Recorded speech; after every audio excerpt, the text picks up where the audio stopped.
ආයිබෝවන් අද වීඩියෝ එකත් රෙදි පින්තාරු පිළිබඳවමයි මේ තියෙන සියලුම නිර්මාණ මගේ ශිෂ්‍යාවන්ගේ නිර්මාණ. දැන් ඔයගලන්ට පේනවා කිසිම දෙයක් දන්නේ නැතුව පන්තියට ඇවිල්ලා ඊටාම සුළු කාලෙකින් හරිම ලස්සනට පින්සල හසුරවන්න වර්ණ ගලපලා කරන්න ඒ ඔක්කොම අපි පන්තියේදී ඉගෙන ගන්නවා. මගේ පාඨමාලාවට හුඟක් දේවල් ඇතුළත් සම්ප්‍රදායික චිත්‍ර ෂේඩ් කිරීම විවිධ දේවල් ෂේඩ් කිරීම මල් ෂේඩ් කරන්නේ කොහොමද කොළ ෂේඩ් කරන්නේ කොහොමද රවුන්ඩ් දේවල් ෂේඩ් කරන්නේ කොහොමද අපි ඉගෙන ගන්නේ තියරි එක. ඒ කියන්නේ මෙන්න මේ රවුන්ඩ්ස් දෙයක් අපි කොහොමද ඉගෙන ගන්නේ. එතකොට අපිට ග්‍රේප් එක කරන්නත් පුළුවන්, චෙරි එක කරන්නත් පුළුවන්, බෝලයක් කරන්නත් පුළුවන්. දැන් ක්‍රමයෙන් ඉගෙන ගන්න ඕනේ.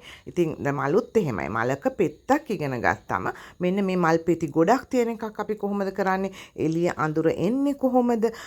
යට තියෙන ඒවා කොහොමද කරන්නේ, උඩින් තියෙන පෙති කොහොමද කරන්නේ, වර්ණ ගැලපීම, කළු රෙදි මත නිර්මාණය කිරීම, ලයින් වර්ක්, ඔය වගේ බොහෝ දේවල් අපි පන්තියේදී ඉගෙන ගන්නවා. මොකද රෙදි පින්තාරු කියන්නේ කොහොම හරි බෝතලේ තියෙන තීන්ත ටික අරගෙන රෙද්දක් මත ගාන එක නෙමෙයි. ඒක කරාම ඒකේ නිර්මාණාත්මක බවක් තියෙනෝනේ, ලස්සනක් තියෙනෝනේ. දැන් මේ තියෙන්නේ අපි ඉව පන්ති වුණාට පස්සේ ඒ කරපු දේවල් වලින් ළමෙක් සාරියක් කරා. ඉතින් ඕක තමයි එන්න ඕනේ.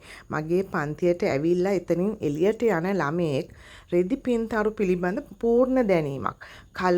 කලර් වීල් එක භාවිතයෙන් කොහොමද වර්ණ ගලපන්නේ? සම්ප්‍රදායික චිත්‍රයක් නම් ඒකට දාන වර්ණ මොනවද? කළ යුතු දේවල් මොනවද? නොකළ යුතු දේවල් මොනවද? මොකද හැම දෙයකටම තියරි එකක් තියෙනවානේ. හැම දෙයක්ම අපි ඉගෙන ගත යුතු දේවල් තියෙනවා. ඉතින් ඒ ඔක්කොම අපි පන්තියේදී ඉගෙන ගන්නවා. සහ ඇත්තටම මම හරිම ආඩම්බරෙන් හරිම සතුටින් කියන්නේ මගෙන් ඉගෙන ගත්ත හැම ළමයෙක්ම අද ඉතාම ලස්සනට ඉතාම හොඳින් ව්‍යාපාර කරනවා. ඉතින් ඒක තමයි ඇත්තටම ගුරුවරියක් හැටියට මට තියෙන හරිම සතුට. දැන් ඔබ දකින්නේ ලයින් වර්ක් කියන එක. ලයින් වර්ක් කියන්නේ හරිම සරල නිර්මාණයක්. නමුත් අපිට හරිම පහසුවෙන්, නමුත් ඒකේ වර්ණ පාවිච්චි කරන විදිය, පින්සල හසුරවන විදිය, කලර්ස් මික්ස් කරන විදිය, මොකද අපි එකම වර්ණයෙන් වර්ණ රාශියක් හදාගන්න ඉගෙන ගන්නවා. එහෙම නැතුව අර තනිකර බෝතලේ තියෙන පාට අරගෙන ගෑවොත් ඒක නිර්මාණාත්මක බවක් නෑනේ. දැන් මේකත් ලයින් වර්ක් එකක්. මේක හරිම සරල නිර්මාණයක්. නමුත් දැන් ළමයින්ගේ හැම එක්කෙනාගේම ඇඟ ඇතුලේ මේක තියෙනවා.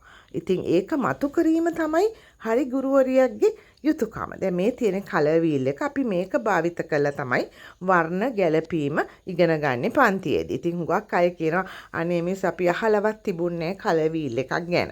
ඉතින් වර්ණ ගැලපීමේදී ඇත්තටම අපිට කලර් වීල් එක හරීම වැදගත්.